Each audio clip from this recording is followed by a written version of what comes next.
Assalamualaikum warahmatullahi wabarakatuh. Yang terhormat Bapak Diki Rukmana MPD, selaku dosen pengampu mata kuliah pengembangan pembelajaran IPA di SD.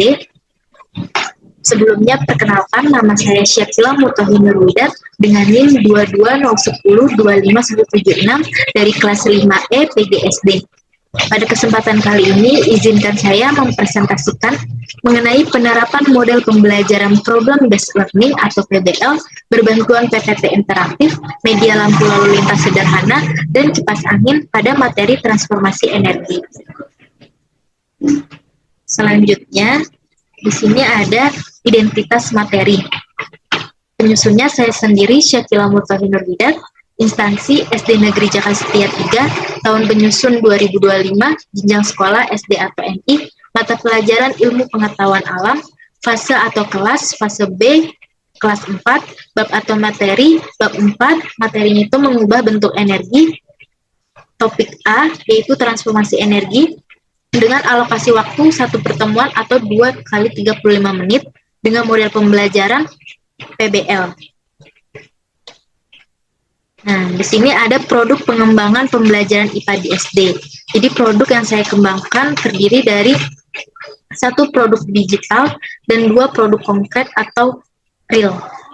Nah, untuk produk digitalnya ada PPT interaktif dengan menggunakan aplikasi Canva. Jadi PPT digunakan guru untuk menjelaskan materi tentang transformasi energi secara lengkap. Di dalamnya terdapat macam-macam bentuk energi dan perubahannya. Lalu untuk produk konkret atau realnya, itu ada media lampu lalu lintas sederhana. Media lampu lalu lintas digunakan guru setelah menjelaskan materi dari PPT sebagai alat peraga untuk memberikan contoh nyata kepada peserta didik. Selain itu, untuk produk realnya ada media kipas angin. Media kipas angin ini digunakan sebagai bahan acuan untuk mengerjakan LKPD. Jadi sebelum dikasih LKPD, guru menjelaskan mengenai komponen apa saja yang dibutuhkan untuk membuat kipas angin dan bagaimana cara penggunaan serta cara pembuatannya. Selanjutnya, sini ada tujuan pembelajaran. Yang pertama itu, dengan mengamati PowerPoint yang ditampilkan oleh guru, peserta didik dapat memahami macam-macam bentuk energi dan perubahan energi yang terjadi di sekitar dengan tepat. Lalu yang kedua, dengan mengamati media pembelajaran lampu lalu lintas sederhana, peserta didik mampu menjelaskan perubahan energi yang terjadi sehingga lampu dapat menyala.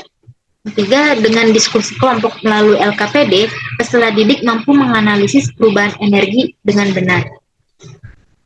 Nah, di sini ada langkah-langkah dari model pembelajaran PBL. Tahap pertama itu ada orientasi peserta didik pada masalah. Jadi, di sini peserta didik mengamati PowerPoint dan media kontekstual yang disajikan guru, dan guru memberikan pertanyaan pemantik. Tahap yang kedua, mengorganisasi peserta didik untuk belajar. Sini peserta didik dibagi menjadi beberapa kelompok. Peserta didik dalam kelompok bekerja sama menyelesaikan LKPD yang diberikan oleh guru. Tahap ketiga, menyelidiki masalah secara mandiri atau kelompok. Jadi peserta didik mencari informasi dari buku, internet, atau mengumpulkan data dari pengamatan langsung, dan guru berperan sebagai fasilitator. Untuk tahap keempat, yaitu menyajikan hasil kerja. Jadi setiap kelompok mempresentasikan hasil diskusi mereka di depan kelas, dan guru membimbing jalannya presentasi agar presentasi berjalan lancar dan kondusif. Tahap yang terakhir, tahap kelima itu ada analisis dan evaluasi hasil penyelesaian masalah. Di sini peserta didik bersama guru mengevaluasi hasil diskusi dan memberikan penguatan materi. Selanjutnya, kita masuk ke langkah-langkah pembelajaran. Yang pertama itu ada kegiatan pendahuluan. Jadi di sini guru membuka kegiatan pembelajaran dengan memberikan salam dan dilanjutkan dengan berdoa bersama dan dipimpin oleh salah satu peserta didik.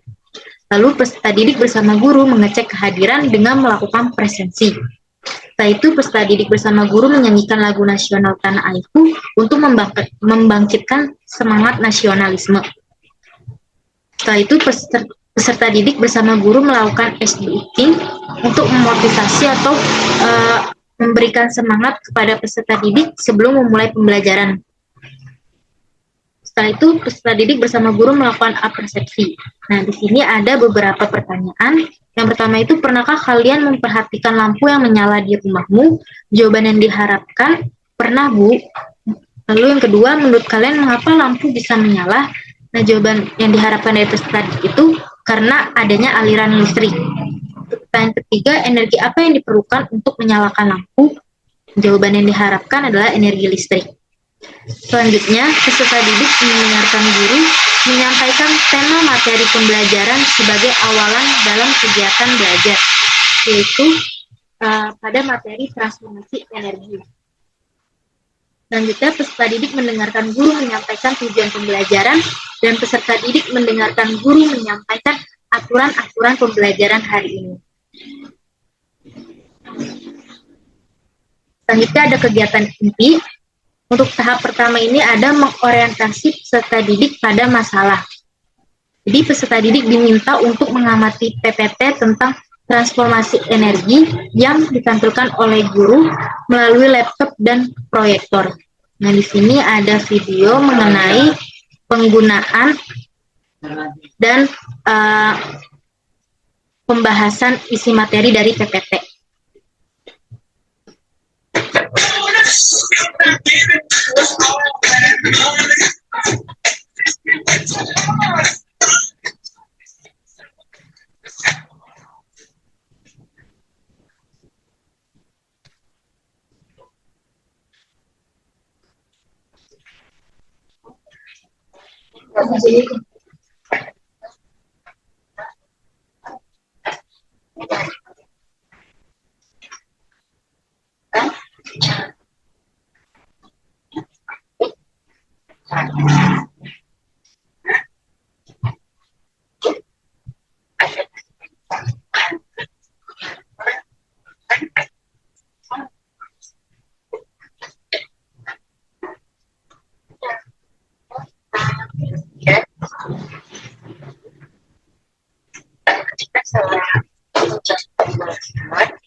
Baik, nah itu tadi penjelasan dari uh, penggunaan media PowerPoint.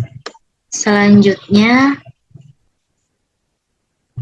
kegiatan selanjutnya ini guru juga menunjukkan media pembelajaran berupa rangkaian lampu lalu lintas sederhana sebagai contoh nyata dari perubahan energi. Nah, di sini sudah ada video penjelasan mengenai cara pembuatan dan penggunaan dari media lampu lalu lintas.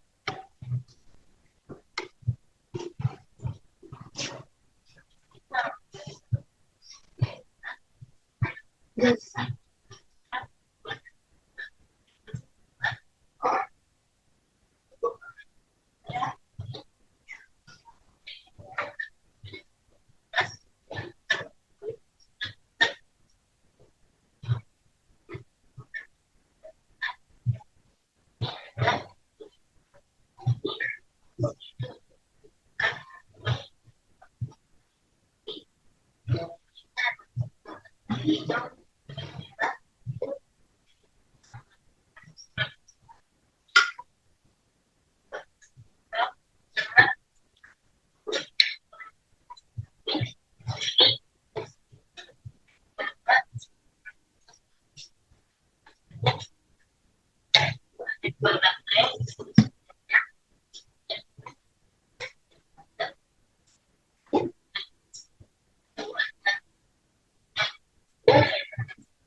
Oke, tadi uh, sudah dijelaskan cara pembuatan dan penggunaan dari media lampu lalu lintas. Dan itu ada manfaat dari uh, rangkaian lampu lalu lintas ini. Yang pertama itu dapat memberikan gambaran sederhana mengenai rangkaian arus listrik yang terjadi pada lampu sehingga lampu dapat menghasilkan cahaya. Selain itu dapat meningkatkan pemahaman peserta didik mengenai perubahan energi termasuk energi kimia ke energi listrik dan energi listrik menjadi energi cahaya. Selanjutnya, kegiatan selanjutnya ini peserta didik dan guru melakukan diskusi tanya jawab mengenai materi yang ada pada PPT dan media rangkaian lampu lalu lintas sederhana. Pertanyaannya itu, apa saja macam-macam bentuk energi yang ada pada PPT? Nah, jawaban yang diharapkan oleh peserta didik itu, jawaban yang diharapkan oleh guru itu adalah energi cahaya, energi panas, energi listrik, energi gerak, energi bunyi, dan sebagainya. Terus pertanyaan kedua, mengapa lampu lalu lintas tersebut bisa menyala? Jawaban peserta didik, karena adanya energi listrik atau aliran listrik yang mengalir. Pertanyaan selanjutnya, bagaimana perubahan energi yang terjadi pada lampu lalu lintas? Jawaban peserta didik, dari energi listrik menjadi energi cahaya. Jadi dari perubahan energinya dari energi listrik menjadi energi cahaya. Nah, di sini nantinya peserta didik bisa menjawab pertanyaan yang telah diajukan guru karena sebelumnya sudah dijelaskan mengenai media lampu lalu lintas. Lalu untuk tahap yang kedua ada mengorganisasikan peserta didik agar belajar. Nah, di sini peserta didik dibagi menjadi 5 kelompok. Satu kelompok itu terdiri dari 4 orang. Selanjutnya, peserta didik duduk secara berkelompok yang telah ditentukan. Lalu peserta didik ditunjukkan contoh produk real oleh guru berupa kipas angin yang berkaitan dengan perubahan bentuk energi. Di sini udah ada penjelasan dari rangkaian kipas angin, dari komponen yang dibutuhkan untuk membuat kipas angin, cara pembuatannya, sampai cara penggunaannya.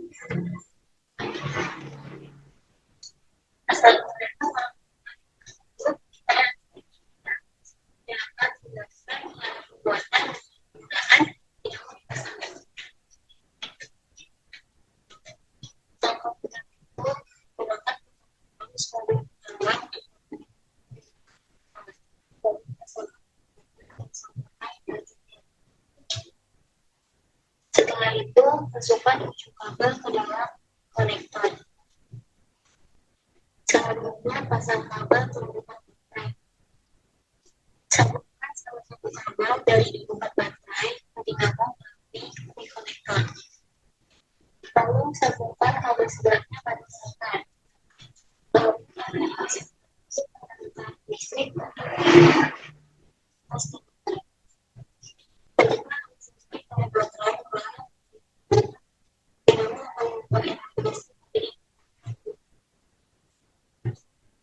pasang dua baterai sebagai sumber energi listrik.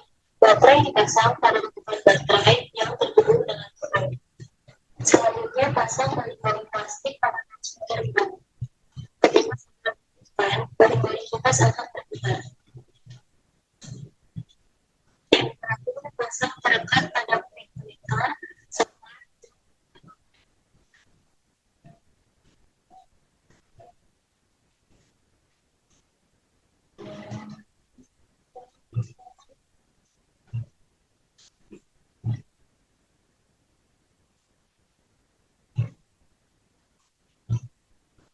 Setelah perangkat yang terpasang semua, pabrik siap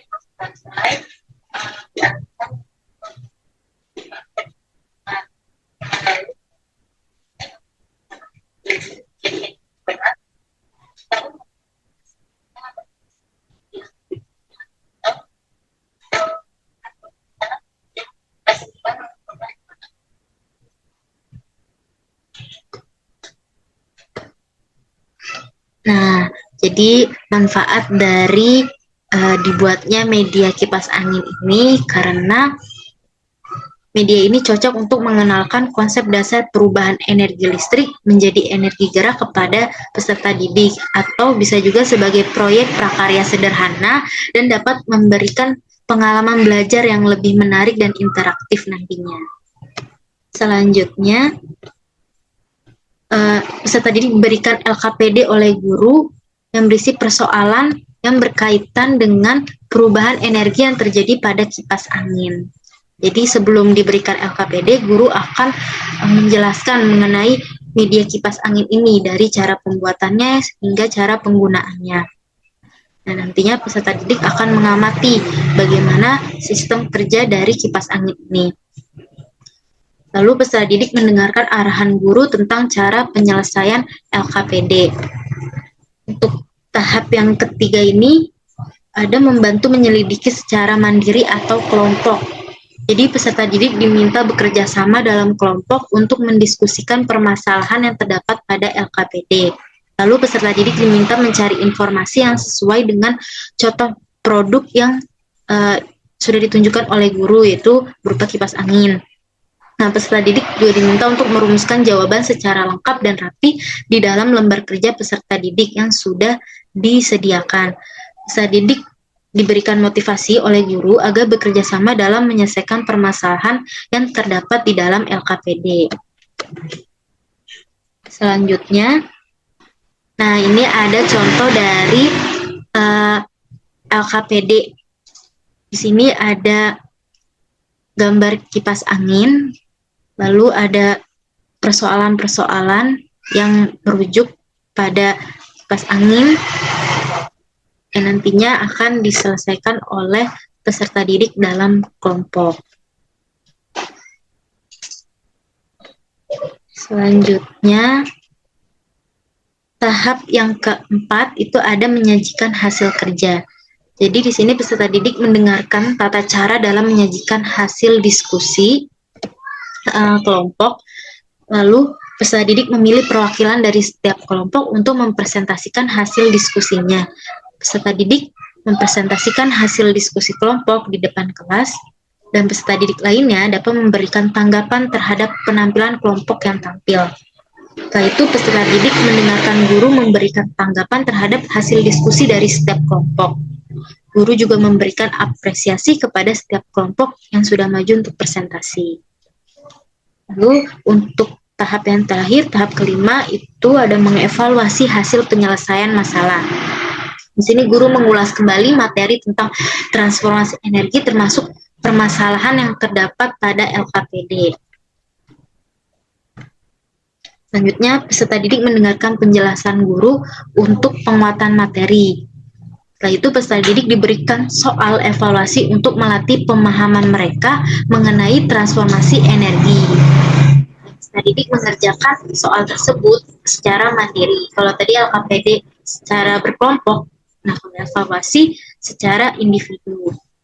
Yang terakhir ada kegiatan penutup.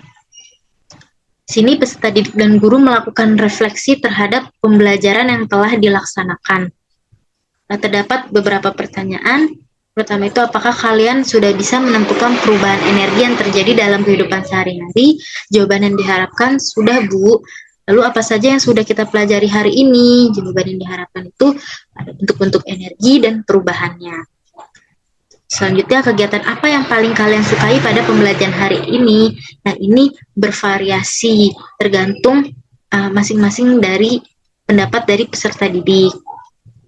Pertanyaan terakhir, apakah ada materi transformasi energi yang belum atau sulit dipahami? Nah, jawabannya ada atau tidak ada. Selanjutnya, di sini ada lembar evaluasi. Nah, ini soalnya seperti ini kurang lebih. Selanjutnya, nah untuk kegiatan penutup selanjutnya itu, peserta didik menyimpulkan pembelajaran yang telah dilaksanakan pada hari ini di bawah bimbingan guru. Lalu peserta didik diberikan apresiasi terhadap seluruh tugas yang sudah dikerjakan agar memotivasi mereka pada pembelajaran berikutnya. Yaitu guru menyampaikan atau memberikan PR. PR itu menuliskan perubahan energi apa saja yang ada di rumah kalian, minimal 5 perubahan energi. Lalu peserta didik memimpin doa bersama setelah selesai pembelajaran. Dan guru pun mengucapkan salam sebagai tanda selesainya pembelajaran hari. Baik, mungkin ini saja presentasi dari saya. Mohon maaf bila ada kata-kata yang salah. Terima kasih sebelumnya dan sampai jumpa di pembelajaran berikutnya. Wassalamualaikum warahmatullahi wabarakatuh.